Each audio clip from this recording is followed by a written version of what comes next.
मुस्लिम खवातीन के खिलाफ कल्लड़ का प्रभाकर भट्ट का मुतनाज़ा और इश्तिआल अंगेज बयान।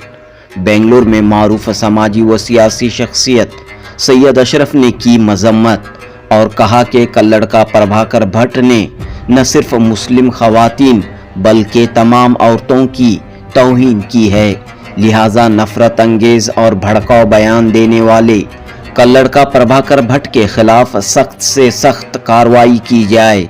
सैयद अशरफ ने कहा कि इस मामले को उन्होंने वजीर आला सिद्धरामैया के सामने पेश किया तो वजीर आला ने आला पुलिस अफसरान, डीजीपी और आईजीपी को हिदायत देते हुए कल्लड़ का प्रभाकर भट्ट के खिलाफ सख्त कार्रवाई करने की बात कही है। दूसरी जानिब नजमा नजीर नामी खातून की शिकायत पर कल्लड़ का प्रभाकर भट्ट के खिलाफ मंडिया जिले के श्रीरंगापटना के पुलिस स्टेशन में एफआईआर दर्ज हुआ है। वाज़ेह रहे कि 24 दिसंबर 2023 बरोज इतवार कल्लड़ का प्रभाकर भट्ट ने हिंदू जागरण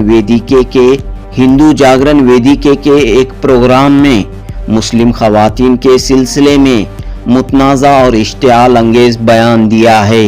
इस पूरे मसले पर बेंगलुरु में आज बतारीख 26 दिसंबर बरोज मंगल सैयद अशरफ ने मीडिया से खिताब किया और समाज में नफरत और भड़काऊ बयानात देने वालों के खिलाफ सख्त कार्रवाई का मुतालिबा किया। सैयद अशरफ ने मुसलमानों से अपील की कि ऐसे मामलात में कानून के मुताबिक कार्रवाई की जाए। पार्लियामेंट के इलेक्शन करीब आ रहे हैं, लिहाजा अक़लियतों मुसलमानों को भड़काने वरगलाने के लिए इस तरह के बयानात दिए जाते हैं, लेकिन मुसलमान कानून के मुताबिक कार्रवाई करें और मुस्लिम लीडरान हुकूमत पर दबाव डालें। सैयद अशरफ ने कहा कि मुसलमानों में यूनिटी इत्तेहाद की कमी है, मुस्लिम लीडरशिप भी कमज़ोर है। इस वजह से रियासत में कांग्रेस हुकूमत के रहने के बावजूद फ़िरका परस्त ताकतें अपनी चाल चल रही हैं। सैयद अशरफ ने कहा कि सिख और दीगर माइनॉरिटीज़ कम्युनिटी की तरह मुसलमानों में भी एकता, यूनिटी और मजबूत लीडरशिप आ जाए तो कोई भी इस कौम के खिलाफ उंगली नहीं उठाएगा। जुनूबी हिंद न्यूज़ रिपोर्ट। आज आप लोगों को मदऊ करने का मेरा ये मकसद था कि 24 दिसंबर 2023 को मंड्या डिस्ट्रिक्ट में श्रीरंगापटना में एक रिलीजियस गैदरिंग हुई थी। उस गैदरिंग में एक शख्स प्रभाकर भट्ट उसका नाम है, उसने मुस्लिम खवातीन के लिए बहुत ही गलत सलत अल्फाज इस्तेमाल किए और उसकी हिम्मत देखिए कि वो यहाँ तक कह दिया कि मुसलमान औरतों के लिए हर दिन एक मर्द की ज़रूरत पड़ती है। नौज़ुबिल्लाह। और इतना कहने के बावजूद भी जो है ना हमारी कौम के लोग खामोश बैठे हुए हैं। कब तक हम अपने भाई बहनों और औरतों की बदनामी सहते रहेंगे? कब तक ऐसा होता रहेगा?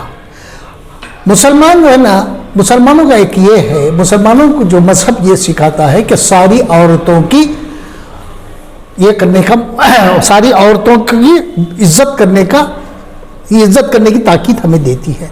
लेकिन कुछ शरपसंद अनासर जो है ना, जब उनके कौम के कोई प्रोग्राम्स होते हैं तो उसमें सबसे पहले मुसलमान लोगों को जो है ना वो ये बनाते हैं, टारगेट करते हैं, मुसलमानों पर हमले करते हैं।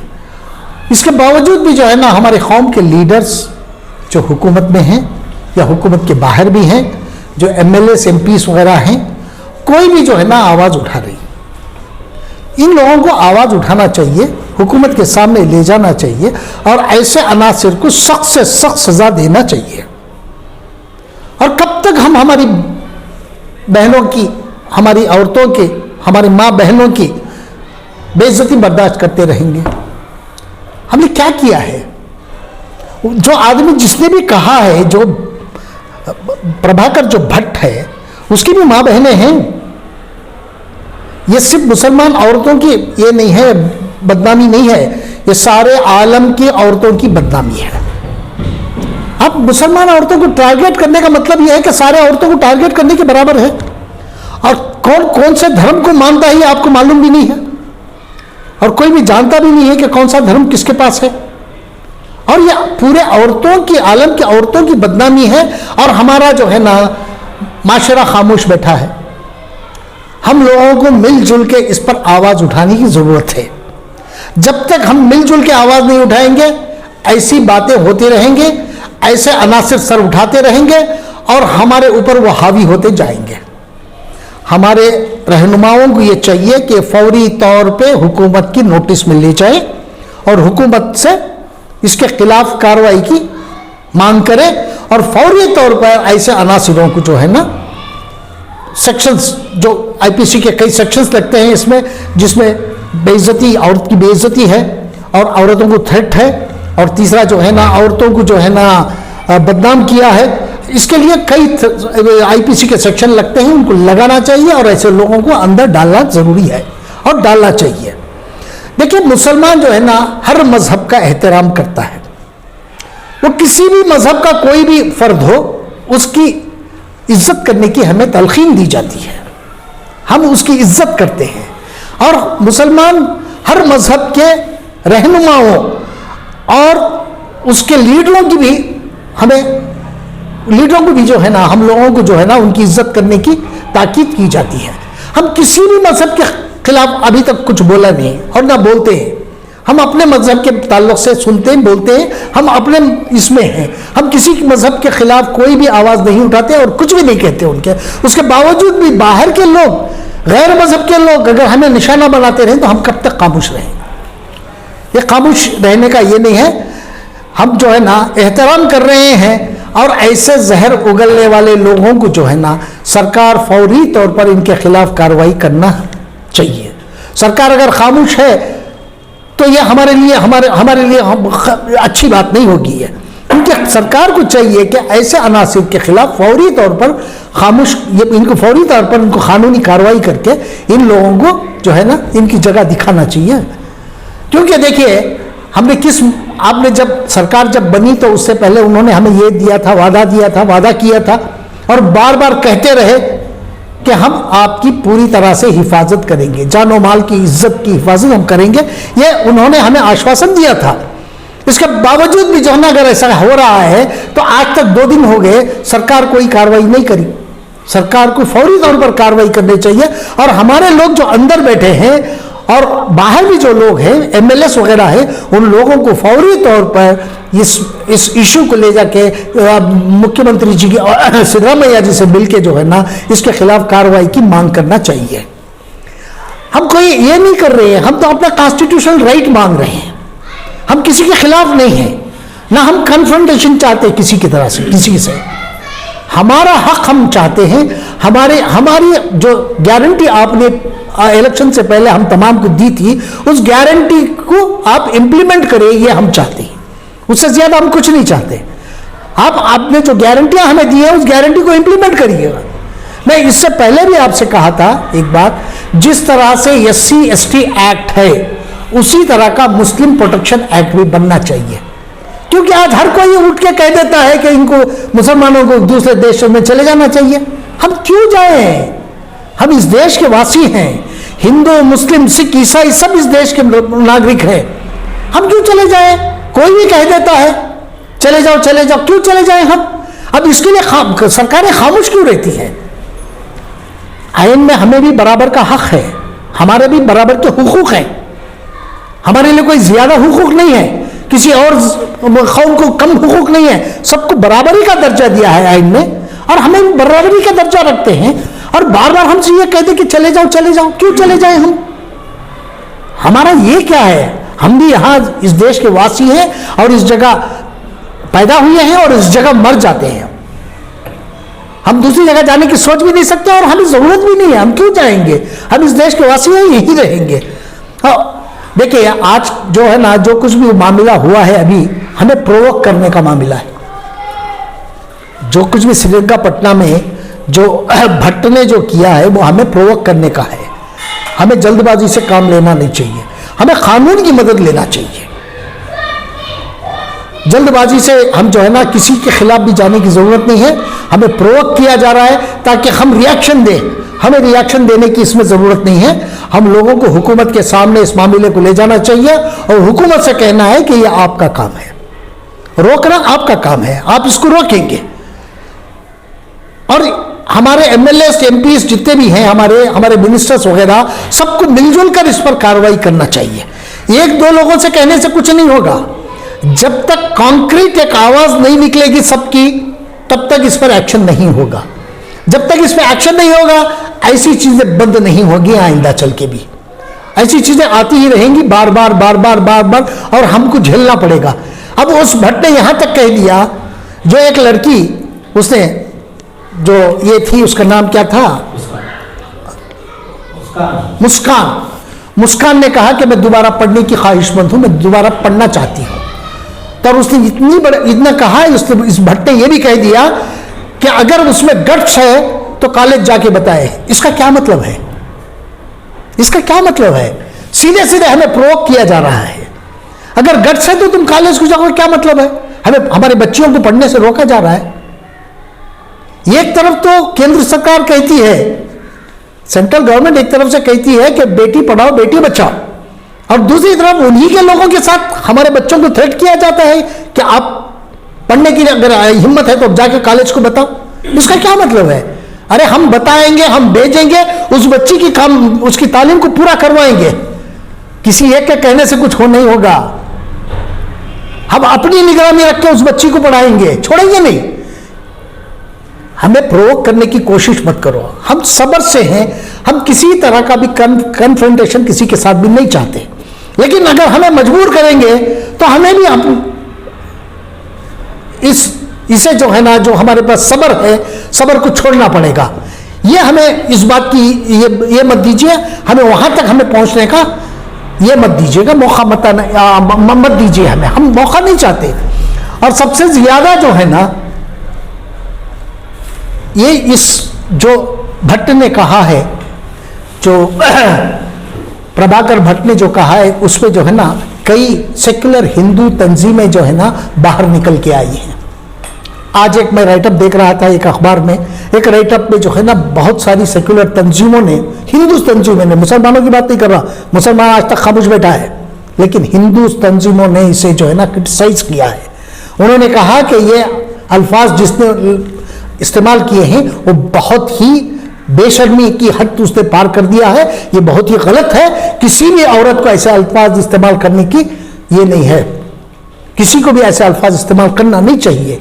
उसके बावजूद भी जो है ना मुस्लिम तंजीमें खामोश बैठी हैं, और गैर जो है ना हमें बता रहे हैं, गैर तंजीमें, गैर हिंदू तंजीमें, हिंदू भाइयों ने आवाज उठाई है उसके खिलाफ, और हमारे लोग जो है ना कोई आवाज उठाए नहीं और ना उठाने की कोशिश कर रहे हैं।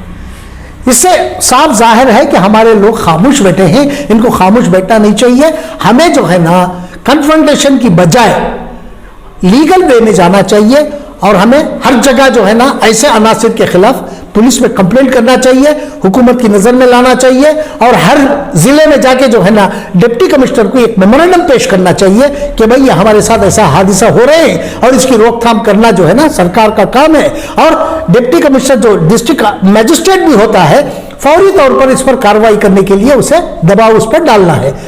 मैं ये बताना मैं जरूरी समझ रहा हूँ, यहाँ एक साहब ने मुझे एक वीडियो क्लिपिंग भेजी।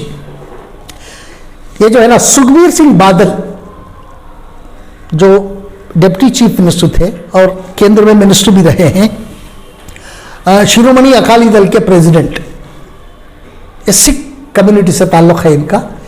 इन्होंने एक कहीं पंजाब में एक रैली को संबोधित करते हुए उन्होंने एक बात कही, और ये कहा कि देखिए हिंदुस्तान में मुसलमानों की आबादी 18% से ज्यादा है। हिंदुस्तान में मुसलमानों की आबादी 18% से ज्यादा है, लेकिन वो डिवाइड हो गए हैं, और हम जो है ना सिर्फ 2% हैं। हम यूनाइटेड हैं, इसलिए जो है ना हमारे ऊपर कोई उंगली नहीं उठाता। और सुखबीर सिंह बादल मुसलमानों से अपील कर रहे हैं कि भाई आप एकजुट हो जाओ, जैसा हम एकजुट है इसी तरह आप एकजुट हो जाओ, और इन शरपसंदों का जो है ना मुकाबला करो। ये हमें गैर कौम के लोग हमें समझा रहे हैं। देखिए हमारे पास इतनी ऑर्गेनाइजेशंस हैं, आज ऑर्गेनाइजेशन सब खामोश बैठे हैं, कोई भी सवाल उठाया नहीं, कोई भी आवाज नहीं उठाया। सरकार, आपको मालूम है कि सरदारों के पास सिर्फ 2 ऑर्गेनाइजेशंस हैं। 2% होने के बावजूद भी जो है ना उनके पास सिर्फ 2 ऑर्गेनाइजेशंस हैं। एक है अकाल तख्त। अकाल तख्त का कोई भी ऑर्डर होता है सारे सरदारों पे बाइंडिंग है। वो चाहे हिंदुस्तानी सरदार हो, चाहे अमेरिकन सरदार हो, चाहे कैनेडियन सरकार हो, चाहे और कोई भी सरदार हो, इस पर बाइंडिंग होता है अकाल तख्त का कोई भी डिक्टेशन। और दूसरा इनके पास यह है SGPC, शिरोमणि गुरुद्वारा प्रबंधक कमेटी। शिरोमणि गुरुद्वारा प्रबंधक कमेटी, ये कमेटी के तहत जो है ना सारे जितने भी वर्ल्ड में ये हैं गुरुद्वारे हैं, इसके अंडर आ जाते हैं। 1609 में 1606 में इसे अकाल तख्त बनाया था। एक गुरुदास भल्ला जी नाम के एक शख्स ने अकाल तख्त बनाया था। और इसके अकाल तख्त का जो डिक्टेशन होता है, जो वो डिक्टेट करेंगे, जो कह देंगे, सारे सरदारों पे बाइंडिंग है वो। और ये जो है ना इनके सारे इसके गुरुद्वारों की जो कमेटी है, एक सदर कमेटी है, वो भी अमृतसर में है, उसका नाम है शिरोमणि गुरुद्वारा प्रबंधक कमेटी। आपको ये भी मालूम होना चाहिए कि इस कमेटी की 3 मर्तबा एक औरत, उसका नाम है बीबी जागीर कौर, 3 मर्तबा एक औरत भी इलेक्ट हुई है और सारे इस पे जो है ना उन्होंने राज किया है। इनके पास सिर्फ 2 ऑर्गेनाइजेशन हैं, हमारे पास हजारों ऑर्गेनाइजेशन हैं, उसके बावजूद भी हमारे ऑर्गेनाइजेशन में कोई दम नहीं है, कोई आवाज नहीं उठाता है। अब जो % वो खुद कह रहे हैं, सिख के बड़े नेता कह रहे हैं, हम 2% हो के जो है ना हमें कोई हिला नहीं सकता। आप 18% हैं, एकजुट नहीं होते।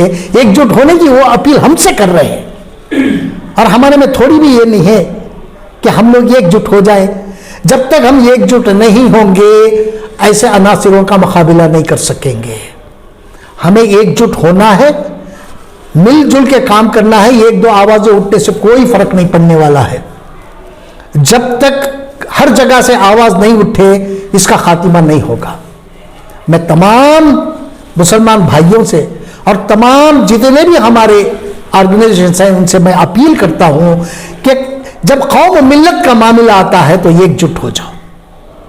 आप अपने अपनी फील्ड में काम करो, आप अपने ऑर्गेनाइजेशन को बढ़ाओ करो, आप अपने इसमें काम करो, अपने अपने फील्डों में काम करो, लेकिन कौम मिल्लत का जब मामला आ जाता है तो एकजुट हो जाओ। एक आवाज जब निकलेगी तो जो है ना ये बहुत ज्यादा जो है ना ताकत बनेगी।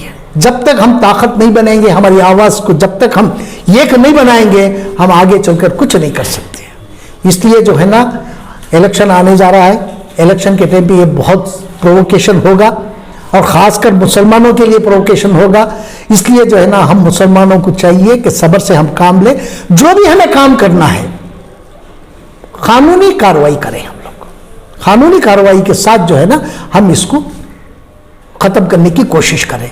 और मैं ये सोच रहा है कल जो है ना हमारे उलमाओं की और हमारे मुस्लिम लीडरान की और दूसरे लोगों की जो है ना एक डेलीगेशन की हैसियत से डेलीगेशन लेके कल चीफ मिनिस्टर से मिलने की कोशिश करेंगे। हम लोग जाके उनके सामने रखेंगे ये क्या हो रहा, उनसे पूछेंगे और इसकी रोकथाम उनसे करवाएंगे हम।